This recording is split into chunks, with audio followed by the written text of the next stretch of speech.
Allrounder ఆర్పి పట్నాయక్ గారిని మాట్లాడవలసిందిగా request చేస్తూ ఉన్నాం.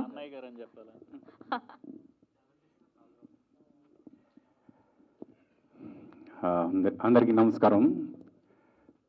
ముందుగా మురళీ నాయక్ పేరెంట్స్ గురించి అందరూ మాట్లాడుతున్నారు. ఆవిడ ఇందాక మాట్లాడుతున్నప్పుడు ఫినాన్షియల్గా మేము చాలా దీనిలో ఉన్నాం అని చెప్పారు. నాకెందుకో ఈ క్షణంలో ఒక బెనిఫిట్ షో చేయాలి, మ్యూజికల్ నైట్ చేయాలి అనంతపూర్లో అనిపిస్తుంది.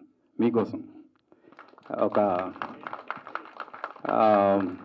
అంటే ఎంతవరకు ప్రాక్టికల్గా వర్కౌట్ అవుతుందో తెలియదు, కానీ వీలైనంతమంది సింగర్స్ని ఫ్రీగా తీసుకొస్తాను నాతో పాటు. మేమందరం కలిసి మురళీ నాయక్ కోసం పర్ఫామ్ చేస్తాం. అందులో వచ్చే ఫండ్స్ ఏవైతే ఉంటాయో అవన్నీ మీ ఫ్యామిలీకి హెల్ప్ అయ్యేలా వచ్చి ప్లాన్ చేస్తాం.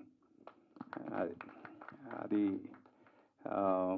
ఎలాగ ఇప్పుడు మా సందీప్ మాస్టర్ ఉన్నారు కాబట్టి ఆయన టీంతో కొరియోగ్రాఫర్స్ అంటే డాన్సర్స్తో పాటు వచ్చి ఒక పెద్ద మెగా ఈవెంట్ చేస్తాం మురళీ నాయక్ కోసం. Let's plan. అంటే నెక్స్ట్ మంత్ నేను యూఎస్ వెళ్తున్నా, నేను యూఎస్ నుంచి రాగానే వీల్ ప్లాన్ దట్. సరేనమ్మా? సోలో బాయ్ గురించి చెప్పాలంటే ముందు మా సతీష్ గురించి చెప్పాలి. సతీష్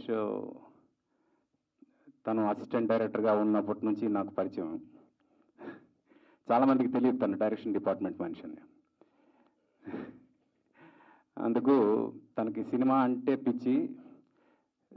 తను చేస్తున్న బిజినెస్ నుంచి వచ్చే ప్రతి పైసా కూడా సినిమాకే పెట్టేస్తాడు.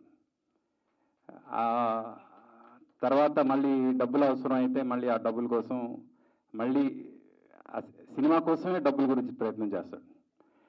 అంటే ప్యాషన్ గురించి ఇందాక చెప్పారు కదా, ప్యాషన్ అంటే ఏంటి అనేది అతని దగ్గర చూస్తే తెలుస్తుంది.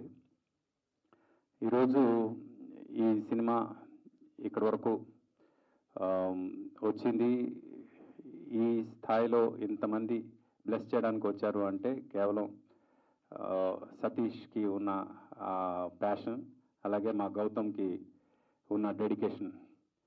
గౌతమ్ కూడా he's not just handsome, he's also very dedicated. తను ఎంత హ్యాండ్సమ్గా ఉంటాడో అంతే డెడికేటెడ్గా వర్క్ చేస్తాడు.